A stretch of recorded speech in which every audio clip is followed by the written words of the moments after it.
कभी कभी हमारे दिल में ख्याल आता है कि अगर प्रकाश नहीं होता तो क्या होता। प्रकाश मतलब लाइट अगर हमारी ज़िंदगी में नहीं होता तो क्या होता। तो सीधा सा बात है कि अगर हमारे ज़िंदगी में प्रकाश नहीं होता, लाइट नहीं होता, तो हमारे चारों तरफ सिर्फ अंधकार ही अंधकार होता। हम आँख होते हुए भी कैसे होते, अंधे होते। कोई भी चीज़ हमें दिखाई नहीं पड़ता। जो भी अभी हम सुंदर सुंदर नज़ारा देखते हैं ना अपने अखिया से, अगर प्रकाश नहीं होता तो ये सभी नज़ारे धरे के धरे रह जाते। ठीक है, तो आज का जो वीडियो का टॉपिक है वो हमारा है लाइट, हिंदी में बोलते हैं प्रकाश, जो क्लास 7, 8 और 10th के स्टूडेंट्स के लिए बहुत ही इंपॉर्टेंट टॉपिक माना जाता है फिजिक्स में। ठीक है, तो आज की इस वीडियो में हम लोग इसी टॉपिक के ऊपर चर्चा करेंगे, तो आप बने रहिए हमारे साथ और हम यहाँ पे चर्चा करते हैं इस लाइट के बारे में। लाइट क्या है, तो लाइट जो है वो एक इलेक्ट्रोमैग्नेटिक वेव है। लाइट क्या है, एक इलेक्ट्रोमैग्नेटिक वेव है जिसका वेवलेंथ 400 नैनोमीटर से 700 नैनोमीटर के बीच होता है। ठीक है, लाइट है इलेक्ट्रोमैग्नेटिक वेव जिसका वेवलेंथ क्या होता है, 400 नैनोमीटर से 700 नैनोमीटर के बीच होता है। और ये लाइट हमारे आँखों को किसी भी चीज़ को दिखाने में मदद करता है, किसी भी चीज़ को दृश्यमय बनाता है, देखने योग्य बनाता है। किसको, हमारी आँखों को। समझ गए। तो और ये जो लाइट है ये किसी भी बिना किसी माध्यम का ट्रेवल कर सकता है। लाइट जो है एक ऐसा वेव है जो किसी भी बिना बिना किसी माध्यम का ट्रेवल कर सकता है। ठीक है, जिसकी स्पीड होती है 3 × 10⁸ मीटर/सेकेंड। मतलब कि लाइट जो है वो वैक्यूम में ट्रेवल करता है जिसका स्पीड होता है 3 × 10⁸ मीटर/सेकेंड। और किलोमीटर की बात करें तो 3 × 10⁵ किलोमीटर/सेकेंड। इसको क्या बोलते हैं, किलोमीटर/सेकेंड, मीटर/सेकेंड। 3 × 10⁵ हिंदी में बोले तो 3 × 10⁸ मीटर/सेकेंड, है ना। 3 × 10⁵ किलोमीटर पर प्रति सेकेंड। ठीक है, ये है इसका इसका स्पीड, लाइट का स्पीड। ठीक है, अब जो है लाइट वो एकदम सीधा सीधा एकदम बच्चा होता है, सीधा साधा बच्चा होता है, एकदम सीधा बच्चा। सीधा बच्चा लोग क्या होता है, अगर वो किसी रास्ते पे चल रहा है तो अपना सर एक तरफ झुका के सीधा चलता जाता है। लेकिन अगर उसी बीच किसी सुंदरी का आगमन हो जाए उसके सामने तो थोड़ा सा क्या हो जाता है, नर्वस हो जाता है, भटक जाता है ना। उसी प्रकार जो लाइट है वो भी क्या है, एक सीधी रेखा में गमन करता है। मतलब ये एक स्ट्रेट लाइन में आगे बढ़ता है, सीधा बढ़ता है, इधर उधर नहीं जाता। लेकिन अगर इसके बीच में कोई रुकावट आ जाए, है ना, कोई आ गया इसके रास्ते में, तो क्या हो जाता है, स्कैटर हो जाता है, अपना रास्ता भटक जाता है। ठीक है, अब हम लोग आगे चर्चा करेंगे लाइट के द्वारा किए गए कांडों के ऊपर। लाइट जो है ना बहुत सारा कांड करता है, जैसे रिफ्लेक्शन, रिफ्रैक्शन, जैसे परावर्तन, अपवर्तन कहते हैं, स्कैटरिंग, है ना, और डिफ्रैक्शन। ये सभी लाइट के द्वारा किया गया कांड है।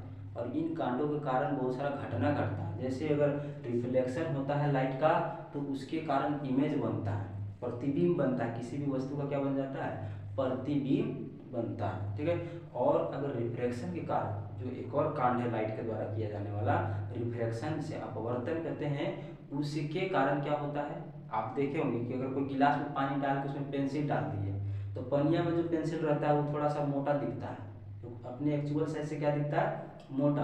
और जो पनिया से बाहर रहता है वो अपना एक्चुअल साइज में दिखता है।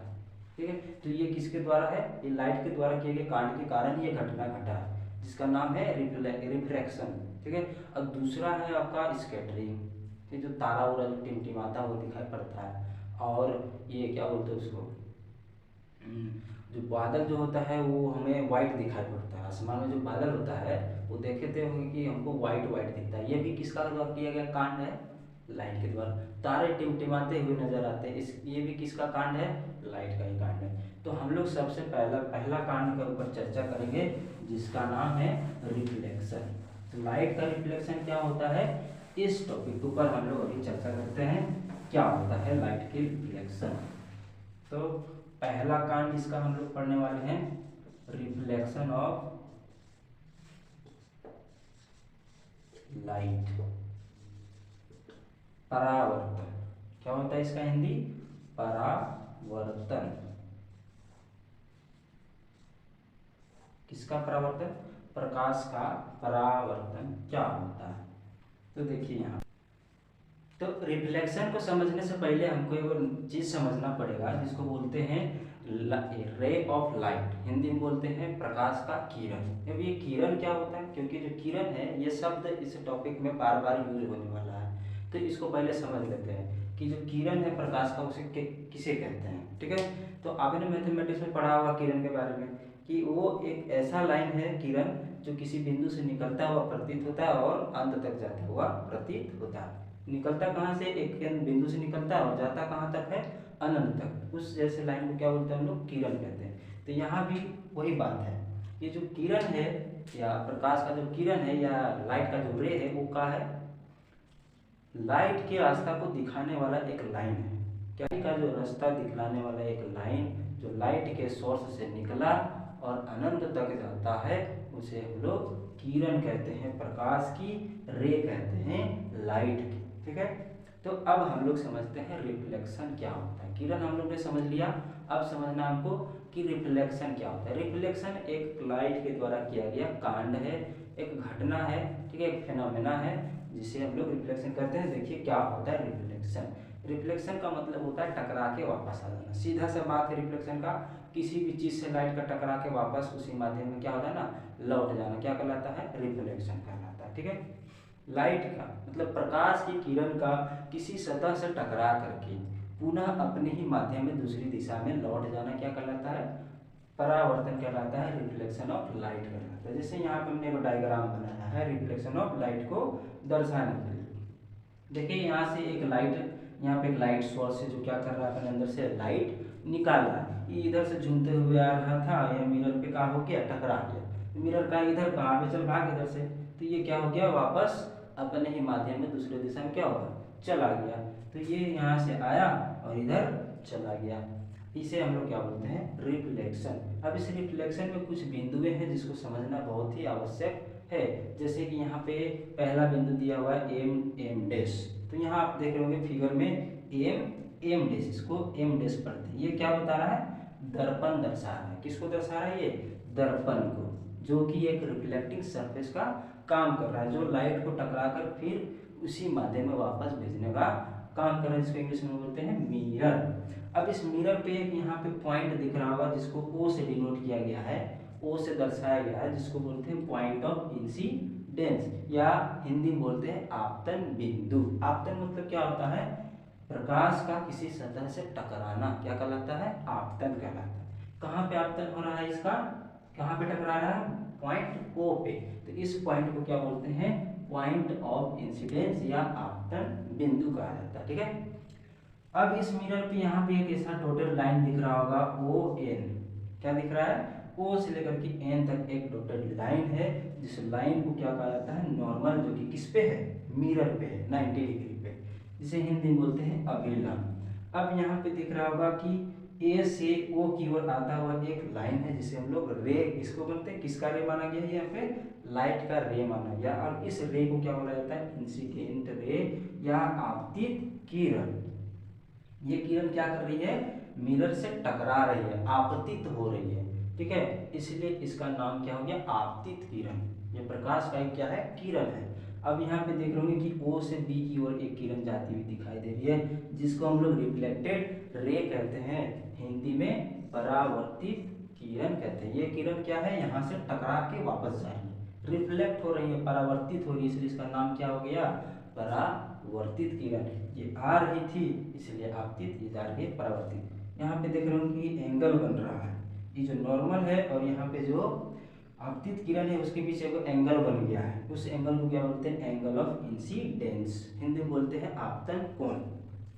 और वहीं दूसरी तरफ नॉर्मल और रिफ्लेक्टेड रे के बीच में यहाँ पे एक एंगल बनता हुआ दिखाई दे रहा है, जिसको एंगल ऑफ रिफ्लेक्शन कहते हैं, परावर्तन कोण कहा जाता है। ठीक है, तब इस सभी पॉइंट्स को हम बारी बारी से पढ़ते हैं कि नॉर्मल क्या होता है, पॉइंट ऑफ इंसिडेंस क्या होता है, इंसिडेंट रे क्या होता है, रिफ्लेक्टेड रे क्या होता है, एंगल ऑफ इंसिडेंस क्या होता है और एंगल ऑफ रिफ्लेक्शन क्या होता है। उसके बाद हम लोग रिफ्लेक्शन का लॉ पढ़ेंगे।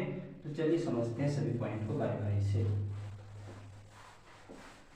तो यहाँ पे पहला पॉइंट हम लोग समझेंगे, ये तो मिरर की समझने की जरूरत नहीं, हम पहले समझते हैं मिरर पे वह बिंदु जिस पे लाइट आकर के टकराती है वह क्या होती है। यहाँ पे हमने एक मिरर बनाया, मिरर बनाने के लिए हमेशा एक लाइन खींच करके उसके किसी एक भाग में या नीचे या ऊपर क्या कर देना चाहिए, इस तरह से डॉटेड लाइन या डैश कर देना चाहिए, तब जाकर के इसे एक मिरर माना जाएगा। अगर आप ऐसा सीधा लाइन खींचते तो इसे मिरर नहीं, ये क्या है, एक लाइन है। इसे मिरर बनाने के लिए नीचे इस तरह से लाइन खींचना पड़ेगा, तब जाकर ये क्या कहलाएगा, मिरर कहलाएगा। ठीक है, तो यहाँ पे हमने एक मिरर बनाया एम डैश, ठीक है, एम डैश क्या बनाया हमने, मिरर बनाया। अब इस मिरर पे एक ऐसा पॉइंट है जहाँ पे लाइट कोई क्या करेगी, टकराएगी। मान लीजिए यहाँ पे एक पॉइंट माना जिसको हमने ओ से डिनोट किया, ये पॉइंट पे एक लाइन क्या हो रही है, एक रे क्या होगी, यहाँ पे टकराएगी, आपतित होगी। तो जिस पॉइंट पे कोई भी किरण आकर के टकराती है उसी पॉइंट को हम लोग क्या बोलते हैं, पॉइंट ऑफ इंसिडेंस कहते हैं। तो पॉइंट ऑफ इंसिडेंस का अगर कोई डिफिनेशन पूछे तो क्या बताएंगे, मिरर पे या रिफ्लेक्टिंग सरफेस पे वह बिंदु जहाँ पे कोई भी आपतित किरण आकर के आपतित होती है, टकराती है उस सरफेस से, उस पॉइंट को क्या बोलते हैं, पॉइंट ऑफ इंसिडेंस या आपतन बिंदु कहा जाता है, जहाँ पे आपतन की क्रिया होती है। अब यहाँ पे आता है हमारा नॉर्मल ओ एल। नॉर्मल क्या होता है, हमने आपने मैथ में पढ़ा होगा कि नॉर्मल क्या होता है, कि किसी भी सरफेस के 90 डिग्री पे खींचा गया एक लाइन को क्या कहा जाता है, नॉर्मल। तो वही बात यहाँ पे भी है।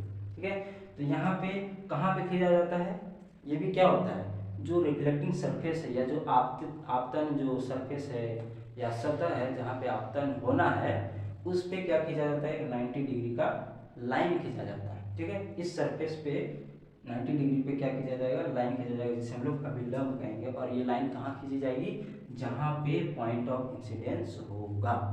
तो किसी भी रिफ्लेक्टिंग सरफेस या मिरर पे, ठीक है, मिरर के आपतन बिंदु से 90 डिग्री पर खींची गई लाइन को हम लोग क्या बोलेंगे, अभिलंब कहेंगे, नॉर्मल कहेंगे। तो पॉइंट ऑफ इंसिडेंस यहाँ है O, और यहीं से 90 डिग्री पे खींची गई लाइन को हम लोग क्या बोलेंगे, आपतन A, अभिलंब कहेंगे।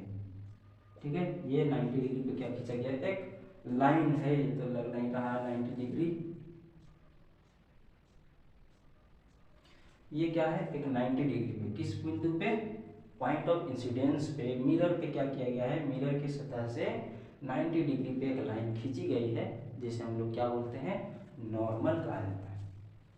ठीक है, अब है हमारा इंसिडेंट रे। ये क्या है, एक प्रकाश का एक किरण है जो क्या कर रहा है, मिरर के पॉइंट ऑफ इंसिडेंस पे आकर के टकरा रहा है। जैसे यहाँ पे एक लाइट का सोर्स है, यहाँ से लाइट का क्या निकल रहा है, रे निकल रहा है, प्रकाश का क्या निकल रहा है, किरण निकल रहा है, और ये किरण आकर के इस पॉइंट ऑफ इंसिडेंस पे क्या कर रही है, टकरा रही है। ठीक है, पॉइंट ऑफ इंसिडेंस मतलब जिस पे कोई भी रे आकर के टकराती है। तो यहाँ से ए सोर्स से एक रे ए ओ आ करके टकराई किस पे, पॉइंट ऑफ इंसिडेंस पे। तो ये रे जो पॉइंट ऑफ इंसिडेंस पे आकर के टकरा रही है उसे हम लोग क्या बोलते हैं, इंसिडेंट रे कहते हैं या आपतित किरण कहते हैं। डिफिनेशन क्या होगा इसका, किसी भी लाइट सोर्स या किसी भी प्रकाश के स्रोत से आने वाली वह किरण जो किसी भी रिफ्लेक्टिंग सरफेस के पॉइंट ऑफ इंसिडेंस पे या आपतन बिंदु से टकराती है, उस किरण को हम लोग क्या बोलते हैं, इंसिडेंट रे। मतलब कि रिफ्लेक्ट करने वाली, मतलब टकराने वाली जो भी लाइन उसको क्या बोलेंगे, सीधा सीधा जो लाइन आके यहाँ टकरा रही है इसके साथ उसको क्या बोलेंगे, रे कहेंगे। कौन सा रे, इंसिडेंस रे, और आपतित किरण कहेंगे। अब जब ये लाइट यहाँ से आई एकदम प्यार से इसके पास, तो ये क्या कहा, इधर कहाँ पे, इधर से नहीं जाना, इधर तो भाग यहाँ से, तो यहाँ आई, इसे टकराई और वापस चली गई उसी माध्यम में, दूसरी दिशा की ओर उसी माध्यम में वापस लौट गई। क्यों, क्योंकि इस मिरर ने इसको क्या कर दिया, रिजेक्ट कर दिया। आई तो थी बड़ा मन से, लेकिन इसको क्या कर दिया, ये रिजेक्ट मार दिया। तो रिजेक्ट करने के कारण ये क्या हो गया, रिफ्लेक्ट हो गया उसी माध्यम में दूसरी दिशा के ओर, जो कि ओ से बी की ओर जाती हुई दिखाई पड़ रही है। तो जो रे ओ से बी की ओर जा रही है, मतलब कि रे ओ बी, ये क्या है, रिफ्लेक्टेड रे है।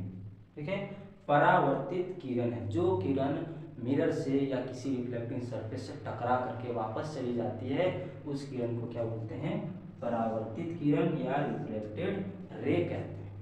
ठीक है, अब है यहाँ पे angle of incidence. Angle of incidence क्या होता है, तो एंगल ऑफ इंसिडेंस का मतलब कि जो रे इंसिडेंस कर रही है, जो रे टकरा रही है मिरर से, वह रे क्या करती है, नॉर्मल से एक एंगल बनाती है। नॉर्मल से क्या करती है, एक एंगल बनाती है। देखिए ये नॉर्मल और ये इंसिडेंट रे, आपतन, ये आपतित किरण है, ये किरण और इस नॉर्मल के बीच एक एंगल बन रहा है, जिस एंगल को क्या बोलते हैं, एंगल ऑफ इंसिडेंस कहा जाता है, आपतन कोण कहा जाता है। ठीक है, आपतन किरण, आपतित किरण और नॉर्मल के बीच बनने वाले कोण को क्या बोलते हैं, आपतन कोण कहते हैं। सीधा सा बात, जिसको हम लोग एंगल आई से डिनोट किया जाता है। एंगल आई का मतलब एंगल ऑफ इंसिडेंस। और वहीं पे जो रिफ्लेक्टेड रे है वो भी नॉर्मल के साथ क्या कर रहा है, कोण बना रहा है, जिस कोण को हम लोग बोलते हैं एंगल आर या एंगल ऑफ रिफ्लेक्शन, हिंदी में बोलते हैं परावर्तन कोण। ठीक है, तो ये था हमारा पॉइंट जिसे हमने समझ लिया इस डायग्राम में।